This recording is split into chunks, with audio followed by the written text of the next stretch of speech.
Welcome to Rise to the Equation. In this video, I'm going to show you 5 tips that could make a big difference on your SAT math score. Let's get started.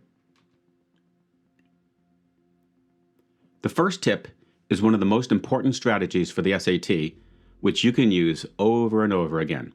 It's the plug-in and can really come in handy when you're not sure how to deal with some tough algebra. Let's take a look at a nice example.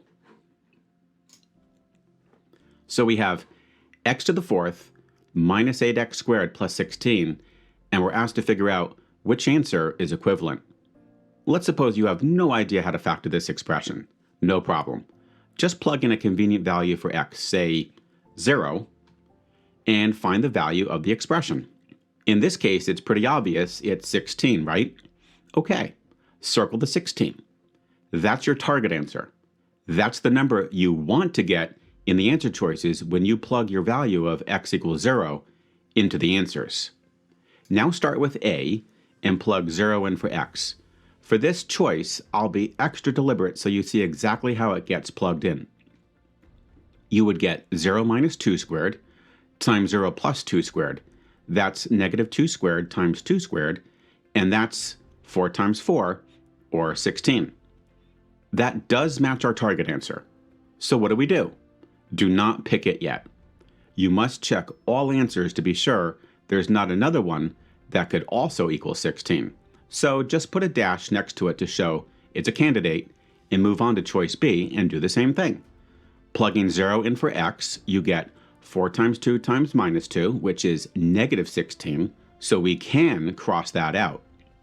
Be sure to do so in your test booklet. Go to C. Plug the 0 in for x and you get negative 2 to the fourth, which is 16. Put a dash next to that answer. It's another candidate. Finally, choice D. Good news. It's equal to minus 4 to the fourth, which, even if you don't know, is definitely greater than 16. So cross it out and don't waste time calculating that value. Okay, we have 2 candidate answers. So we need to try a new plug-in. How about letting x equal 1 this time? Now we plug 1 into the expression to get a new target answer. That would be 1 minus 8 plus 16, which is negative 7 plus 16, which is 9. Circle your new target answer to keep track of this new value you want to get in the answers. Let's check A. We have 1 minus 2 squared times 1 plus 2 squared, which is minus 1 squared times 3 squared. That's 1 times 9, which of course is 9. We keep A. Do not check B or D again. Once you've crossed an answer out, you never need to recheck it on a new plugin. So let's check C. 1 minus 2 to the fourth is minus 1 to the fourth, which is 1. So C is gone, and we keep A. Circle that in your test booklet and move on.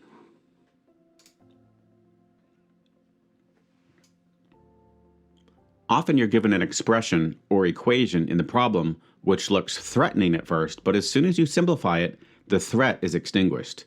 Let's take a look at another example. So we have this quadratic equation to solve. Okay, what are the solutions to 3x squared plus 12x plus 6 equals 0? But don't just blindly plug those coefficients into the quadratic formula. They're a bit big and could cause a calculation error. Do you notice a common factor that we could divide both sides by? You got it. Let's divide by 3. Now we get this much simpler expression. And guess what? You're going to use the quadratic formula. And it is a bullet that you just can't dodge. You must know it, especially for the no-calc part of the test, which this question actually comes from. So we plug 1 in for A, 4 for B, and 2 for C, and we get this expression, which simplifies quickly to negative 4 plus or minus root 8 over 2. Now just pull a 4 out of the square root of 8 to get this, and then divide through by 2, and you're left with negative 2 plus or minus the square root of 2, which is A. So circle choice A and move on.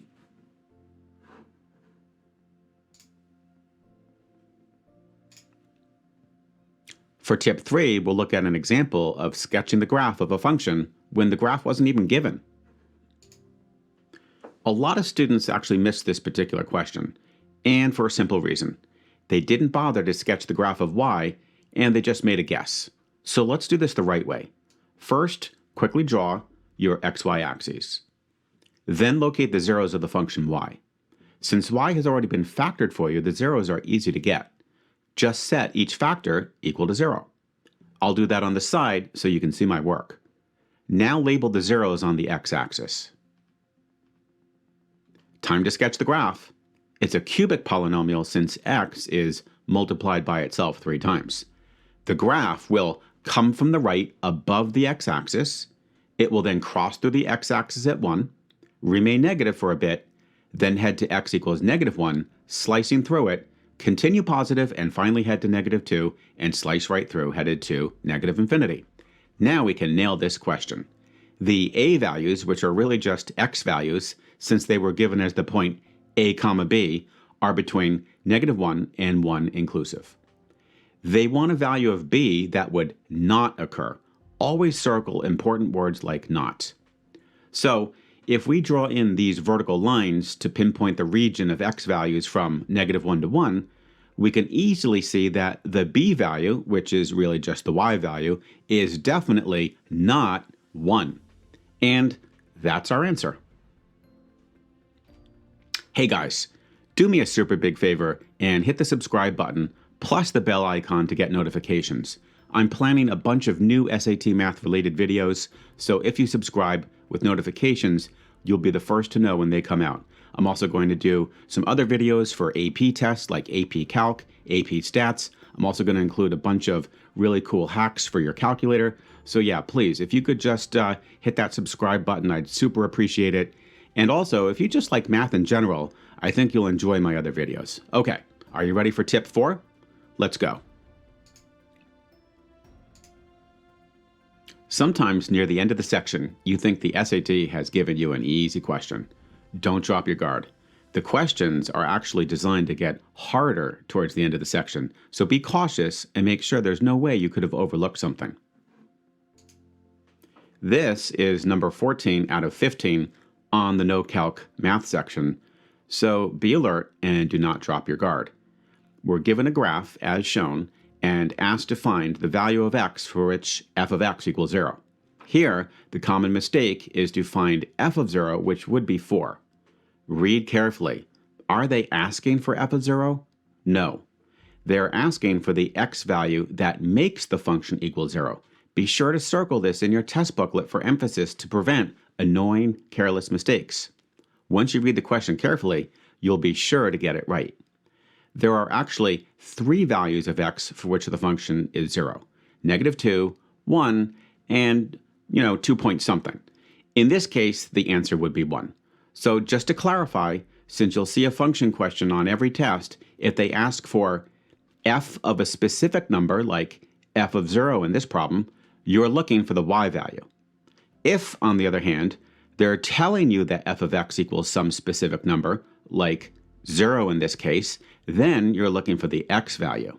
Okay, let's circle choice C and move on.